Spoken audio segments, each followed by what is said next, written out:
So youngsters இப்போ வர youngsters எல்லாருமே அதுதான் ஃபீல் பண்றாங்க. ஸோ அபார்ட்மெண்ட் வேணும்னு நினைக்கிறாங்க. அதுவும் தனக்கு மட்டும் இருந்தா போதும். அதே மாரி எவ்வளோ பேர் இருக்கீங்க? இப்ப என்ன ஜாயிண்ட் ஃபேமிலியாவா இருக்கிறீங்க? 2000 சதுர அடில தான் வீடு வாங்கணும் கட்டாயமா என்ன? உங்க இருக்க போது 2 பேர் தான் இருக்க போறீங்க. ஒரு குழந்தை இருக்க போதுன்னா, அதுக்கு தகுந்த மாதிரி நீங்க வீடுகள், அபார்ட்மெண்ட் வாங்குனா என்ன? அவ்ளோ பெரிய அபார்ட்மெண்ட்ட வாங்கி அத பராமரிக்க முடிய மாட்டேங்குது. அவ்ளோ பெரிய அபார்ட்மெண்ட்ட இஎம்ஐல வாங்குறீங்க அப்படின்னா, இப்பல்லாம் வேலை இழக்கும் தன்மை அதிகமாயிட்டே வந்துட்டு இருக்கு. ஆர்டிபிஷியல் இன்டெலிஜென்ஸ் வந்ததுலேருந்து எவ்ளோ பேருக்கு யங்ஸ்டர்ஸ்க்கு எல்லாருக்குமா வேலை கிடைச்சிருது. ஸோ, அப்ப திடீர்னு அத நம்பி போய் இஎம்ஐ வாங்கிட்டு, அடுத்து வேலைய விட்டு போரு டக்குன்னு சொல்லிடுறாங்க. பெரிய பெரிய சாஃப்ட்வேர் கம்பெனிலயே வேலைய விட்டு தூக்கிடுறாங்க. இவங்க அத நம்பி 2000 சதுரடிக்குலாம் அபார்ட்மெண்ட் வாங்கி வச்சிருந்தா, பின்ன மீதி இஎம்ஐ எப்படி கட்டுறது?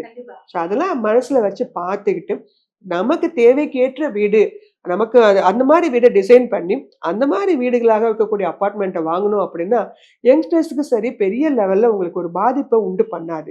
அத விட்டுட்டு ரொம்ப எலாபரேட்டா நீங்க வந்து மத்தவங்களுக்காகலாம் ஆசைப்பட்டுக்கிட்டு, ரொம்ப பெரிய வீடுகள வாங்குனாலும், உங்களுக்கு அதுல பிரச்சனைகள் அதிகம். பராமரிப்பு செலவு அதிகம். அபார்ட்மெண்ட்லலாம் பார்த்தீங்கன்னா, மெயின்டனன்ஸ் சார்ஜ் ஸ்கொயர் ஃபீட்டுக்கு வந்து குடுக்க சொல்லுவாங்க. சும்மாவே பூட்டி வச்சிருக்க 2 ரூமுக்கு நீங்க எக்ஸ்ட்ரா வேற காசு வேற மாசம் மாசம் குடுத்துட்டு இருப்பீங்க. ஸோ இதெல்லாம் யோசிச்சு பார்த்து தான் ஒரு அபார்ட்மெண்ட் அப்படிங்கிறத வந்து வாங்கவே ஆரம்பிக்கணும். தேவைக்கு ஏற்ற மாரி அபார்ட்மெண்ட்ட வாங்குனீங்க.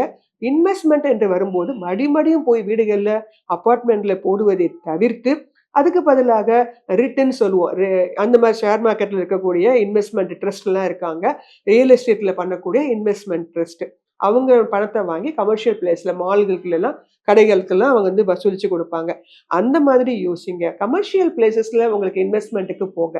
வீடுகள் குடியிருப்புகள்ல திருப்பி திருப்பி ரோ ஹவுஸோ, இங்க ஒரு வீடு வாங்குனது பத்தாதுன்னு நான் ஊர் பக்கம் போய் இன்னொரு வீடு வாங்குறேன். அந்த வீட நான் பூட்டி வைக்கிறேன்.